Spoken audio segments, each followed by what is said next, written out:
Lugupeetud tennisneti kuulajad, vaatajad, lugejad, podcasti Kiire lõppmäng 14. saade ja meie külaliseks on Siim Troost. Tervist. Tervist, jah, et oled nüüd nii-öelda üle ookeani rännanud siin, mis on siis natuke üle poole aasta tagasi. Õpid USA ülikoolis, mängid seal ka tennist, aga praegu oled tegelikult Eestis. No, minu jaoks oli see natuke isegi üllatav. Ma mäletad, kui ma sulle Facebookis kirjutasin, siis ma küsisin, et ajavahe on ju sees, et siis tuleb kuidagi sättida. Aga kas planeerisidki seda aega, seda perioodi siin Eestis veeta? Nii-öelda on ju see mingi lihavõtte, ütleme, periood ja juba varem või see on ikkagi seotud selle koroonaviiruse pandeemia tõttu? Ja see on seotud koroonaviirusega ja on hästi kiireks läks selle äratulemisega sealt ja nii, et ma mäletan 15. märts ma tulin ära ja vist umbes oli niimoodi, et 12. märts oli veel niimoodi, et pidime seal järgmine päev mängima veel teise kooli vastu ja mitte midagi ei olnud teada, siis umbes 2 päevaga nagu toimus nii palju asju, et siis põhimõtteliselt 12. märts pidime järgmine päev mängima kooli vastu ja siis 15. märts ma juba hakkasin ära tulema. Aha, nii et napilt ja ma nii palju ütlen, et Eestis ka muideks vist viimased mängud peeti 12. märts võistlust. Ja siis oligi, et tulin täiesti viimasel hetkel, sain ära tulla. Tegelikult ma isegi natuke nagu riskisin selle ära tulemisega. Aga Eestist uudiseid lugedes siis kutsuti tagasi ja nii edasi, et hea otsuse tegin. Ja, seal on see päris karm värk, aga seal samas piirkonnas, kus sa õpid, kas seal on siis nii-öelda see on vist regiooniti või osariigiti on see pandeemia nii-öelda erineval tasemel? Ja on küll ja ma tean, et seal nii hull ei ole, kui näiteks oli Washingtonis, kus me ka käisime paar nädalat enne seda, kui ma ära tulin. Tegelikult oli olemas juba see koroona seal siis? Ja, seda küll ja, et oli siis juba hakkas seal märtsi alguses mingisugused tühistamised hakkasid pihta, aga Washingtonis sellel ajal me käisime küll ja, et see oli selline natukene riskantne. Ja, nüüd Eestis, nüüd oled Eestis ja vähe kindlam tunne ehk.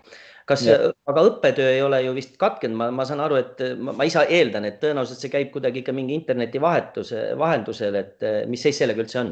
Ja, internetis käib kõik, et üsna nagu mugavalt saab kõiki loenguid kuulata neti teel. Mul muidugi üks loeng on öösel, mida ma pean tagant järgi, ütleme 3 tunnist siis nagu 1 on nagu öösel, mis ei olegi nagu nii halb, et seda ka salvestatakse ja ma saan seda iseennast järgi kuulata.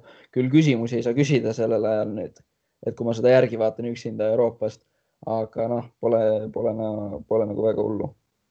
Aga ütleme, üks asi on see, et sa nii-öelda napilt sealt ära sõitsid, aga selles mõttes sellest nii-öelda ülikooli poolelt nagu ei olnud probleemi, et paljud teised ka kindlasti sõitsid ju kodumaale, ma kujutan ette. Ei olnud selles mõttes.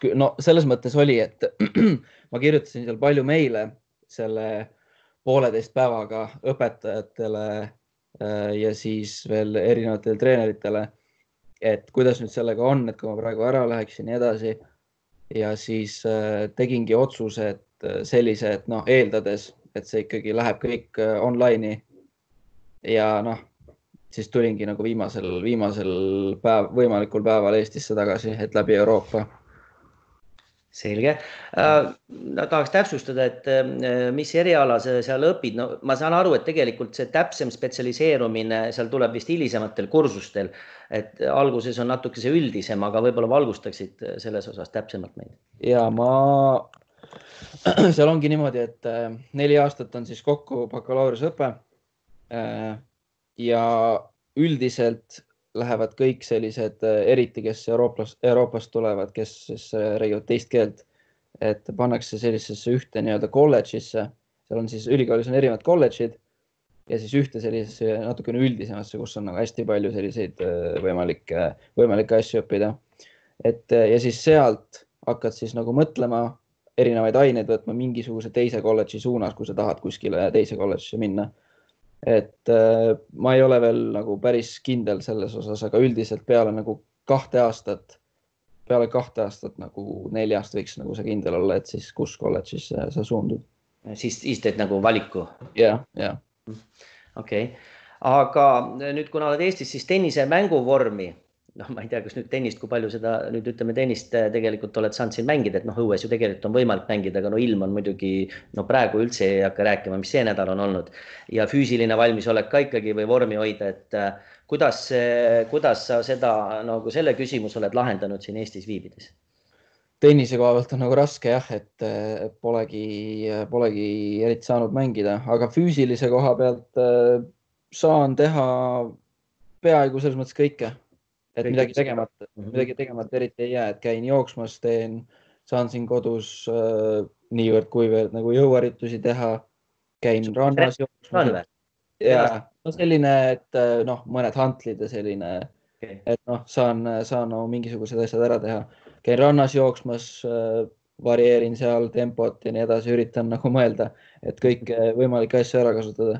Üks päev viskasin, leidsin mingi suure kivi, tegin sellega kükke ja kõik siuksed asjad. Selge, no väga tubli.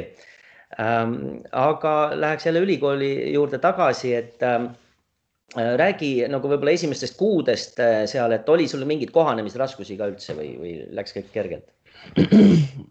Ja ikka oli natukene, et mitte isegi nii väga keelega, et mul selles mõttes, et tiimikaaslased olid väga toetavad ja ei olnud üldse sellist asja, et oleks nüüd piinlik midagi öelda või midagi sellist, aga üks asi oli, et kuna mu iseloom võib-olla ka sellele kõige rohkem kaasa aidanud, ma olen selline pigem tagasihoidlik, eriti väljakul, aga seal on just selline väljapoole siis enda emotsioonide näitamine ja nii edasi, et seda natuke saadi aru, et ma selline iseloomult olen vaiksem ja nii edasi, aga ikkagi prooviti kohe alguses, et natuke pead ikka rohkem pingutama selles osas. Avama ennast nii-öelda. Ja avama ennast just ja ma alguses kuidagi, kui nagu niimoodi mulle öeldi seda, siis ma nagu üritasin kaitsta ennast mu iseloom ja nii edasi. Aga nagu kuidagi mu treenerid said sellest väga hästi aru ja kuna nad siis väga palju seda siis ei pressinud, mul kuidagi hakkas see ise rohkem tulema ja ise rohkem sain palju avatumaks selle ajaga. Aga jah, see selline meeskonnas olemine, natuke selline kogu aeg väljaspoole enda emotsioonide näitamine, enda avamine, et see oli, ma arvan, nagu harimatu alguses. No said nii-öelda suure kogemuse võrra rikkamaks. Ja. Kas olid tegelikult enne, kui sa USA-sse õppima ja mängima asusid, et olid sa enne väga hästi kursis, mis sind ees ikkagi oodata võib? Õppeprotsess on üks asi, aga üldse niimoodi üldjoontes. Ja üsna hästi olin kursis. Esiteks mitu head sõpra, kõige tihemini suhtlen siis Siimaritega, kes käivad Michigani ülikoolis. Nendelt olin hästi palju saanud loomulikult informatsiooni. Ja ma käisin ka nii-öelda siis saab käia külastamas ülikoole, et selle siis ülikool nagu maksab kinni, et see on nagu väga hea võimalus, kindlasti soovitan, kes nagu plaanivad ülikooli minna. Ja et siis käisin seal külas neil vaatamas ülikooli treeneritega, mängijatega niimoodi lähemalt tutvusin, et see oli nagu väga, väga hea boonus. See andis kindlasti väga palju juurde ja muidugi üldiselt siis rääkisin hästi palju inimestega, kes on käinud, ka mitte ainult eestlastega. Siimari näiteks Markus Kerneriga olen palju rääkinud. Ja Markusega me tegime ka ju ühe saate isegi, et võib-olla kui sa seda isegi said. Väga lahe saade oli. Jah, aga elamistingimused, et sa elad vist seal ülikooli linnakus või nii-öelda campis või kuidas? Ja ülikool. Ja kas, ütleme, see on ikkagi totaalselt ikkagi erinev see elu selles mõttes, kui see senise koduse eluga Eestis, et oled ka sellega harjunud ja võib-olla mis selle juures sul kõige võib-olla äkki üllatavam või mingi üllatavam asi oli? Selle elu juures seal, kui ma seal. Kõige üllatavam asi ühikas, ma arvan, et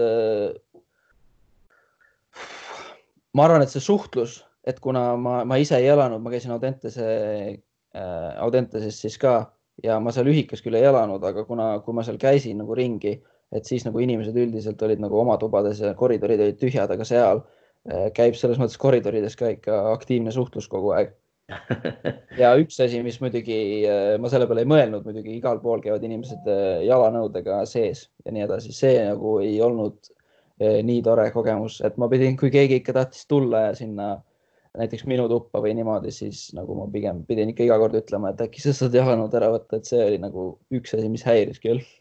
Muideks, ega paljudes Euroopa riikides ma tean, mis on rohkem sinna nii-öelda Lääne-Euroopa poole, et ega nii palju ma olen kuulnud, siis seal on ka, no ma tean, et näiteks Hollandis on täitsa tavaline, minnakse lausa oma tuppa, lähevad lapsed, ma ei tea, noh, tõenäoliselt on see säilinud see traditsioon või ma ei tea, selline harjumus ka tänaseni, et minnaksegi välja välisjalanõudeks, kujuta ette mingi porine ilm on ju ja noh, okei, võib-olla natuke neid pühitakse ära ka, aga siis minnakse otse sinna tuppa, kus on ka magad, ütleme, et see võib jah, päris harjumatu olla tegelikult. Ja see oli tõesti jah. Noh, võib-olla põhimõtteliselt saad selle tegelikult vastanud, aga ikkagi sinu hinnang sellele kokkuvõtlikult nii, et tehtud valikul USA-sse õppima minna, et tõenäoliselt mulle tundub, et sa ei kahetse seda otsust ja kui suur oli, ütleme ka perekonna roll siin selle otsuse juures? Ma kindlasti ei kahetse seda otsust. Ei selles, et üldse minna ülikooli Ameerikasse ja ka mitte kooli. Jah. Ameerikas on väga rahul ja vanemate selles mõttes roll, et nad kindlasti pooldasid ka seda otsust. Neile ka kindlasti nagu väga meeldis see. Ja kool, ma käisin nendega koos siis külas ka ja neile ka väga meeldis treenerid, ülikool meeldis, et selles mõttes kindlasti pooldasid seda ja olid ja toetavad. Aga on see vist nii, et eks on ju, kuna sa mängid tennist ülikooli eest, et siis sa peaksid vist, kas oled õppemaksust täiesti vabastatud või kuidas see pool on? Ei ole täiesti vabastatud, et olen niimoodi, et ma maksan, just üks päev võrdlesin, et Inglismaaga täiesti võrdlet, et kui Inglismaale õppima minna. Võrreldav nagu või? Jah, täiesti võrreldav Inglismaaga, jah, näiteks. Okei. Siis ikka, jah, see on mingis mõttes müüt, eks on ju, et lähed mängid ja midagi nagu ei olegi, et see võib olla ka erinev võib-olla, eks on ju, ma ei tea.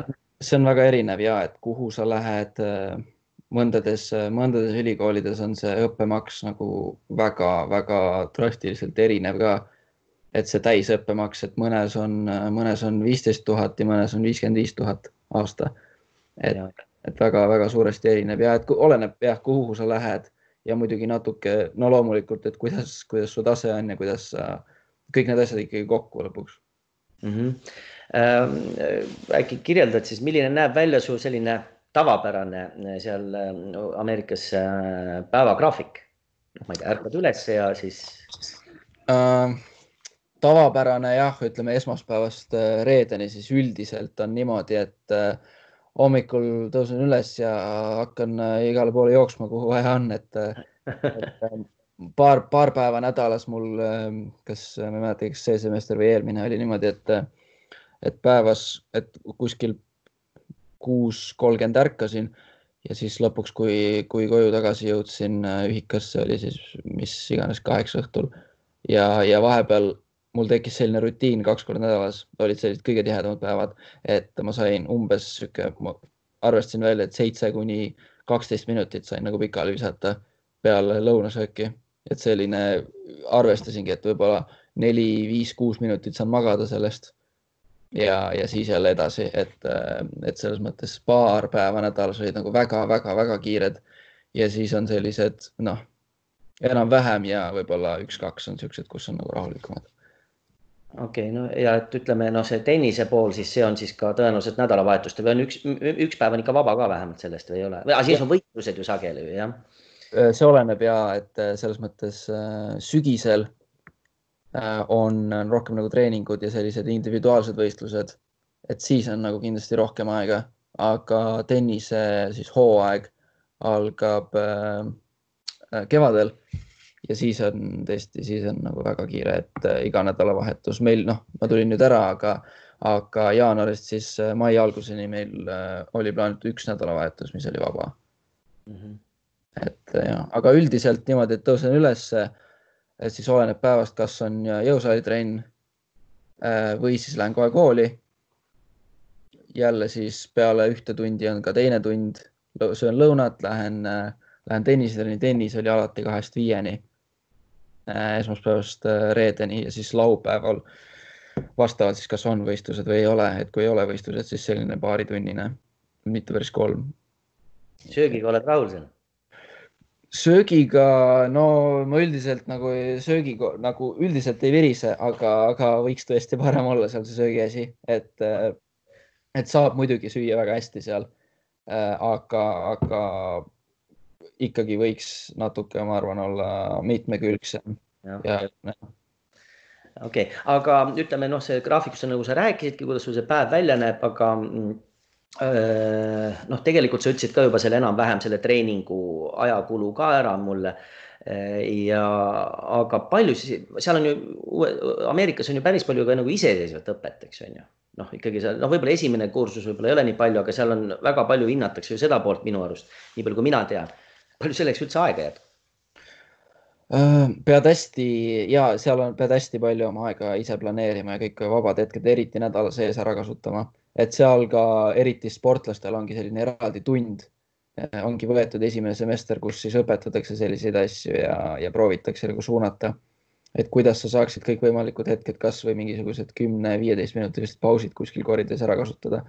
Et see tuleb alati kasuks, et sellised ongi 15-20 minutilised pausid saad ära kasutada näiteks ja saad tegelikult päris efektiivselt päris palju asju ära teha ja muidugi, kui on päev vaba, siis noh, mitte proovida niisama olla, et kohe nagu asjadega ikkagi tegelema hakata. On treeningmahud no, suuremad, kui sul siin enne Eestis treenides ja milles, ütleme, võib-olla selles treeningute juures, mis see kõige suurem erinevus võib-olla on? Ja treeningmaht on suurem ja on küll ja erinevus treeningutel on, meil on selline, mulle väga meeldib see, et meil, ma eeldan, et ka teistel tiimidel, ma ei ole muidugi küsinud, et iga selline nädalane koosolek on selline istumine tiimiga koos treeneriga.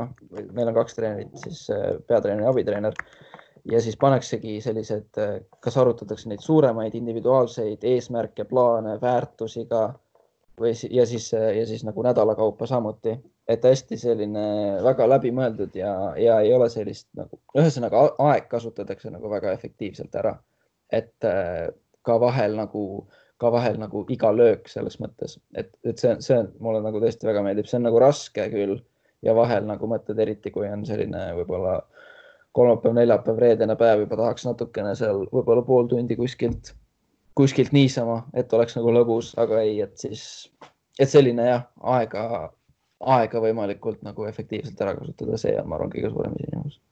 Kas nendest, ütleme, sa ütlesid 2 treenerit, kas noh, lihtsalt huvi pärast küsin, et kas mõni nendest 2 treenerist on ka noh, mingil ajal olnud, ma ei tea, ATP-s kuskil, noh, ma ei tea, kas kõrgel kohal või mänginud seal, teinud kaasa või noh, muidugi Ameerikas on see, et mõni, kes palju mängijaid on Ameerikas ka neid, kes võib-olla tuuril ei käi, eks on ju, aga ongi võib-olla seal siseselt nii-öelda ülikooli tennist mänginud ja kõik võivad olla tegelikult täiesti kõrgel tasemel mängijad, aga äkki on tundmatud, meie jaoks on tundmatud nimed tõenäoliselt. Ja selles mõttes küll, et nad ei ole olnud ATP tuuril kunagi, mõlemad on mänginud küll siis kolledži tennist ja minu treeneritega on siis niimoodi, et minu abitreener, kes on noorem, mängis siis kolledži tennist ja siis minu praegune peatreener oligi siis tema treener kunagi samamoodi, et nad on väga kaua nüüd koostööd teinud. Tegelikult sa juba vastasid, et kui tihti tuleb võistelda ülikooli eest, aga kas see varieerub ka tõenäoliselt, et mitmes nii-öelda laud oled seal tiimis? Ja, siis sügisel on siis kokku 3-4 turniiri, kus siis kõik saavad võistelda. Siis tiimis meil on nüüd 10 mängijat, et kõik saavad seal võistelda individuaalsed tabelid ja paaris samamoodi.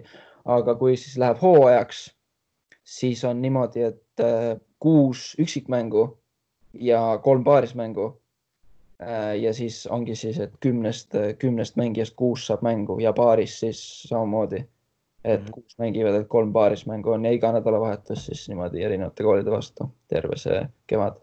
Aga mis on, noh, ma just küsisin ka, et no mitmes nii-öelda reket seal võib-olla selles oma tiimis on? Terve need, palju ma sain mängida, 2,5 kuud mängisin 3. numbrit üksikmängus ja paarismängus mängisin number 1. No ikka väga korralik, et oled seal oluline lüli igal juhul.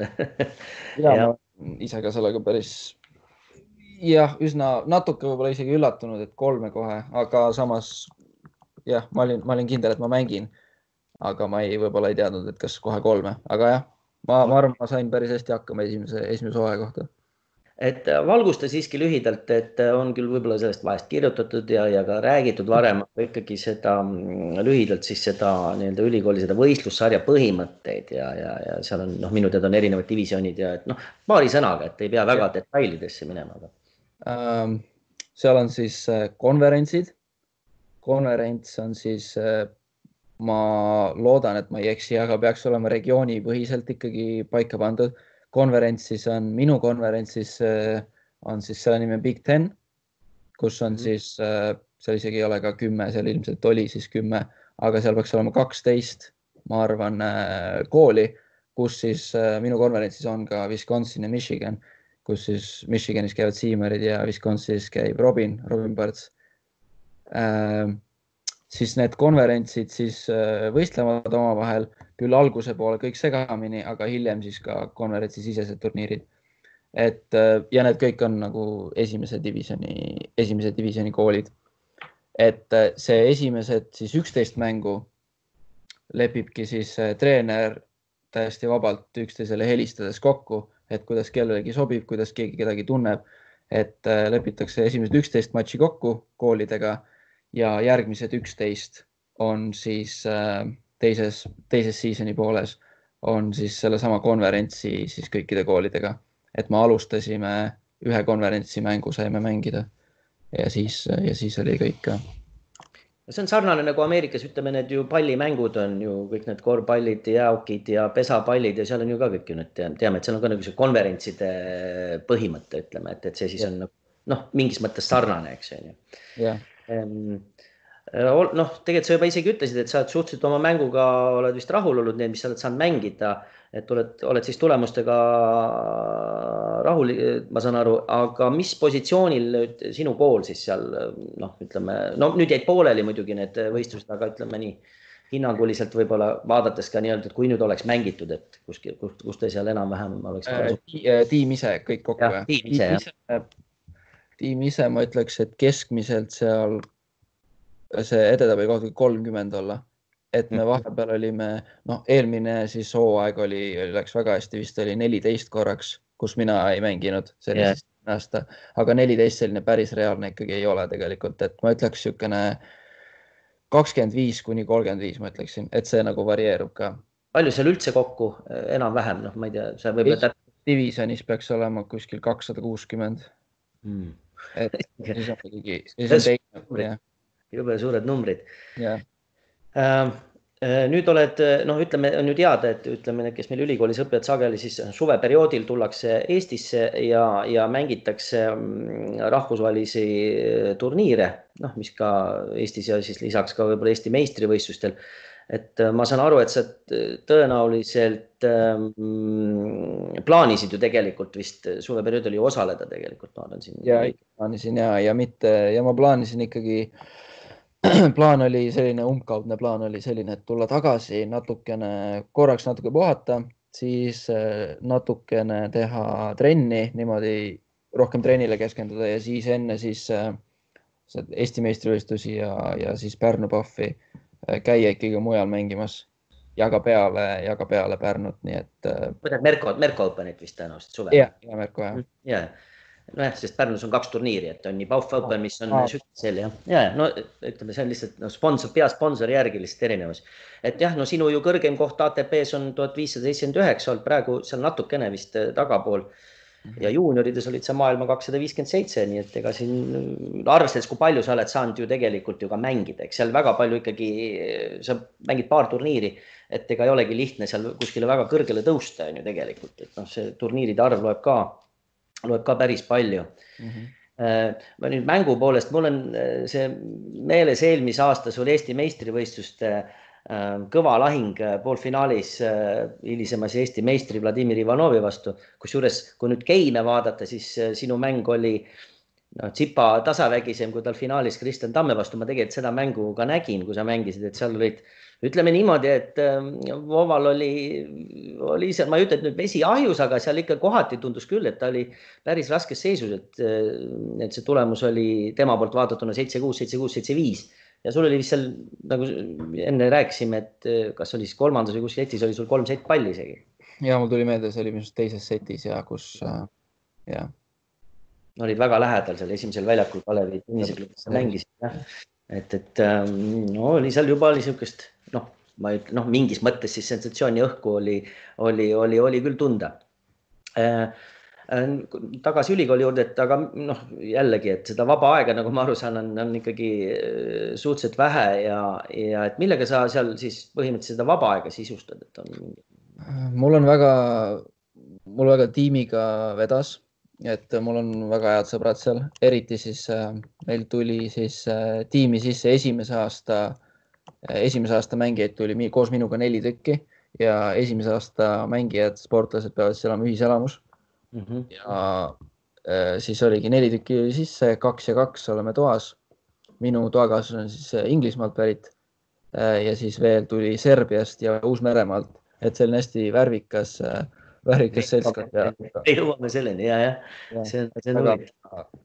Üldiselt vedan nendega aega, et väga tiimiga tõesti vedas. No ja nüüd oledki leidnud endale kindlasti siis tänu sellele uusi sõpru eri maailma paigust ja see annab ju tegelikult parema pildi ju eri kultuuridest, eks on ju, sest tegelikult ma kujutan ette, et Uus-Meremaa, see on ikka väga kauge paik, igatepidi on jah, ta on ükskõik kus poole vaatad, on hästi kaugel ja siin Serbia ja Inglane, absoluutselt ju erinevad, ma kujutan ette, et Serbia selline ühiskonna isegi korraldus ja kõik on kindlasti totaalselt erinev Uus-Meremaast, et see on päris huvitav kogemus omamoodi. Ja 2 serblast on mul isegi, siis üks oli siis, kes sisse tuli esimese aasta ja siis viimase aasta mängija siis ka ja siis on üks ukrainlane ja Kanadast on ka üks, nii et meil on 10 mängijat, 3 oli ameeriklast ja siis ülejäänud olid kuskilt mujalt, et üsna selline, ma ei teagi, kas haruldane, aga kindlasti pigem on vist niimoodi, et on kas ameeriklased või siis ongi kanadalased või inglased, et Inglismaa, ma arvan, peaks olema nagu populaarsused nagu kõige rohkem peale ameeriklaste muidugi kolledž tennist mängivad. Et ma saan siis niimoodi aru, et teistes tiimides, et on see proportsioon pigem siis jah, et seal on ameeriklasi nagu rohkem, eks? Pigem kindlasti jah, kindlasti. Nüüd lähme natuke teise, jah, räägi. Muidugi see ka, et mis mul aitas natuke kohaneda, on see, et mul oli väga palju ka 2 serblast, 1 ukrainlane, kellel on ka see keelebarjäär, et selles mõttes, et ei olnud sellist pinget, et ma pean nüüd kuidagi jube hästi suhtlema ja kõik niimoodi, et see kindlasti aitas ka kaasa. Aga nendest on sul, ütleme, ega sa ei pea sellele vastama, et ütleme, kellegiga on veel eriti nagu võib-olla sõbralikud suhted või see on suhteliselt nii võrdne?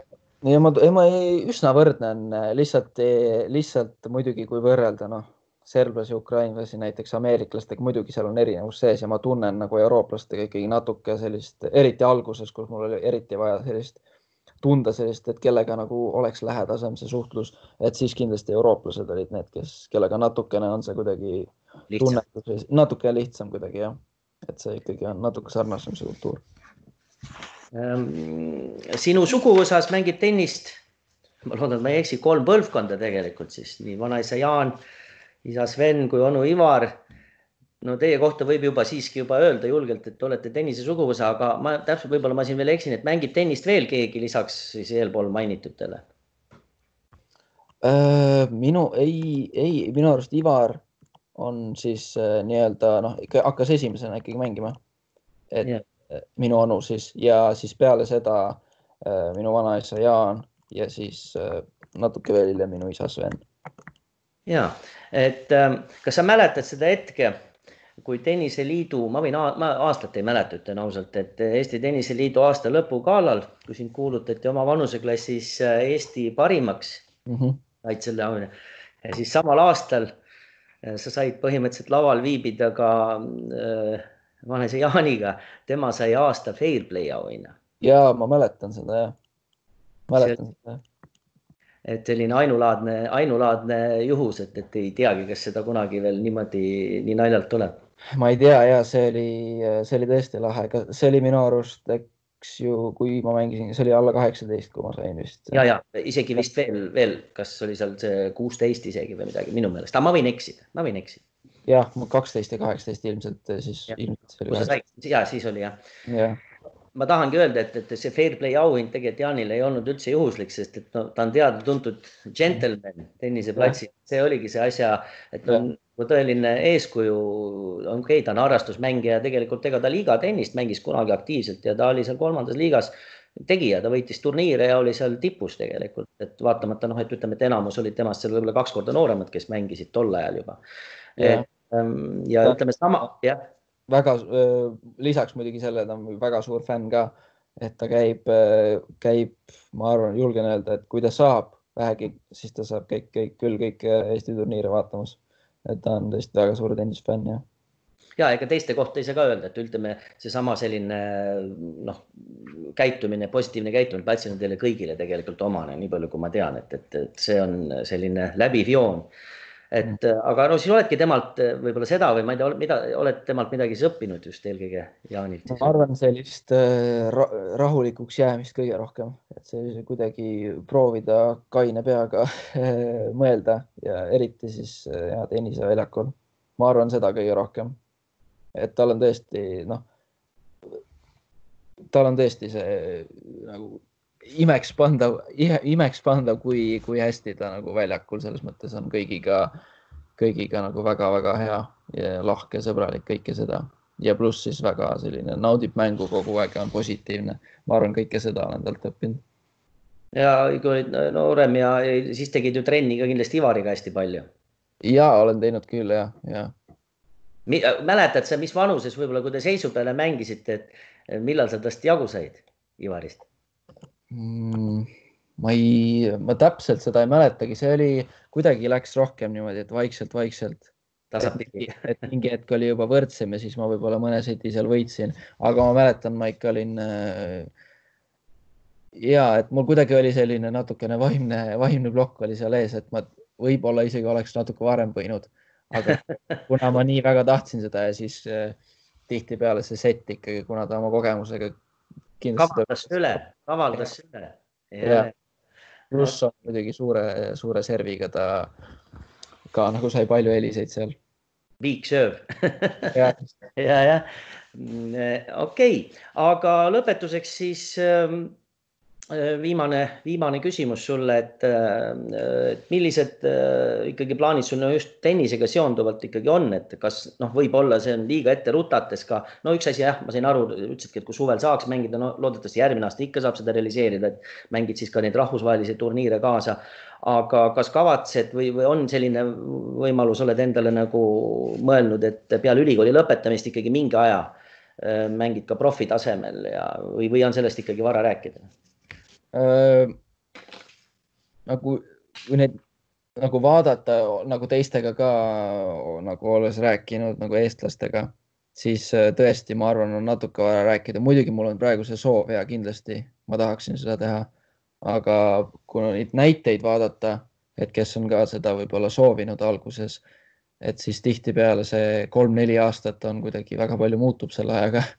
Et ma väga praegu kindlasti tahaksin ja ma loodan, et mul see tahtmine on samasugune ka kui ma lõpetan ja et kindlasti tahan selle praeguse seisuga .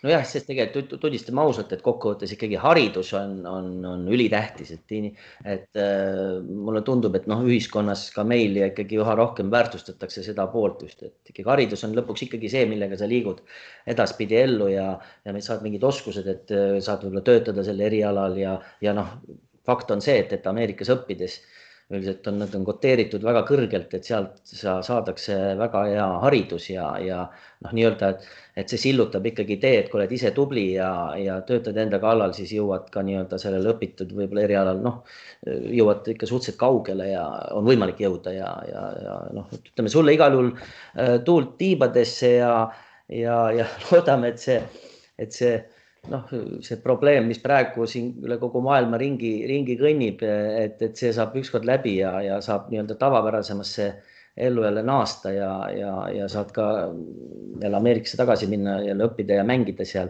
Et nüüd me muidugi ei tea, eks on ju kaua see aega siin võtab, aga eks siis aeg näitab, et suur tänu sulle selle väga meeldiva ja huvitava intervjuu eest. Suur tänu. kõike head sulle. Sulle ka. Ja nägemist. Nägemist.